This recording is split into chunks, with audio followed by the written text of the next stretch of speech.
Meu nome é Mariana Galera Soler, eu sou pesquisadora na Universidade de Lisboa, aqui em Portugal. O que me motivou a aprender inglês é uma necessidade profissional que que eu tenho encontrado já o início da minha formação. Então, eu me formei em biologia, depois fui para a área mais das ciências humanas.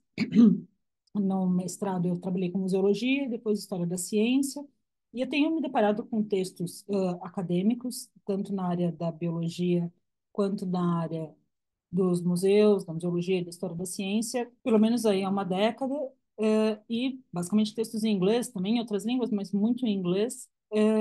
E eu tenho uma coisa é a leitura desses textos, e eu participo em congressos, vou em aulas, participo em palestras, e o inglês está sempre muito presente, e sempre eu senti o inglês como uma barreira. A leitura está no nosso dia a dia, especialmente no dia a dia acadêmico. A gente, desde o primeiro dia de aula da faculdade, recebe um artigo, recebe um texto de um professor, e parece que é muito óbvio ler inglês. Mas, por exemplo, nas aulas da Lívia, ela vem sempre com os chunks. Eles ensinam para gente olhar o texto com uma outro jeito, é uma outra estrutura de língua que não faz parte tanto de como a gente aprende português ou de como a gente aprende inglês normalmente. Então, o curso de leitura me ajudou bastante nesse sentido de olhar uma frase ou de buscar entender um sentido para além do que a gente ficar catando ovo, de ficar procurando palavra por palavra e buscar um sentido de uma forma mais ampla.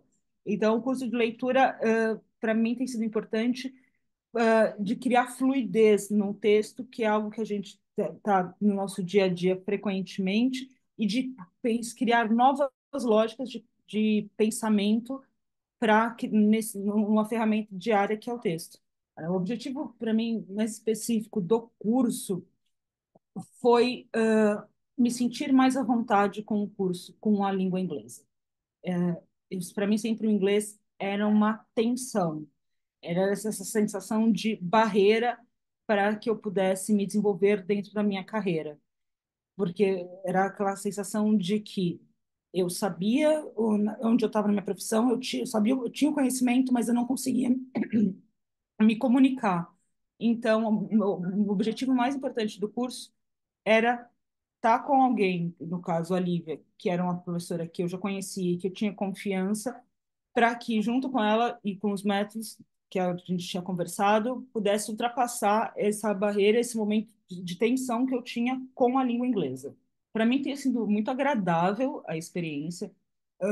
O curso em grupo, ele traz a experiência de perceber, primeiro, que tem vários ritmos diferentes e que, assim, nossa, eu não estou ferrada sozinha. Então, dá aquela sensação de, ok, tem outras pessoas que estão no meio acadêmico, que são profissionais e são investigadores e pesquisadores como eu, e que também têm dificuldade, porque às vezes eu estava num congresso, que eu estava numa palestra, e daí tinha lá um palestrante falando inglês, e eu falo assim, meu Deus, só estou eu aqui sozinha na palestra, e só eu não sei, e ele tá aqui falando com os slides em inglês, e só eu estou aqui sentada e não entendo. Assim, eu me senti a pessoa mais ignorante do mundo. E daí, quando eu estou num curso em grupo, eu percebo que tem outros pesquisadores de diferentes áreas do conhecimento, ou às vezes na mesma área, que também têm dificuldade. Então, o curso em grupo me deu uma paz, nesse sentido de como poder trocar. Isso não tem muito a ver com a área do conhecimento, mas de pessoas que estão interessadas em aprender.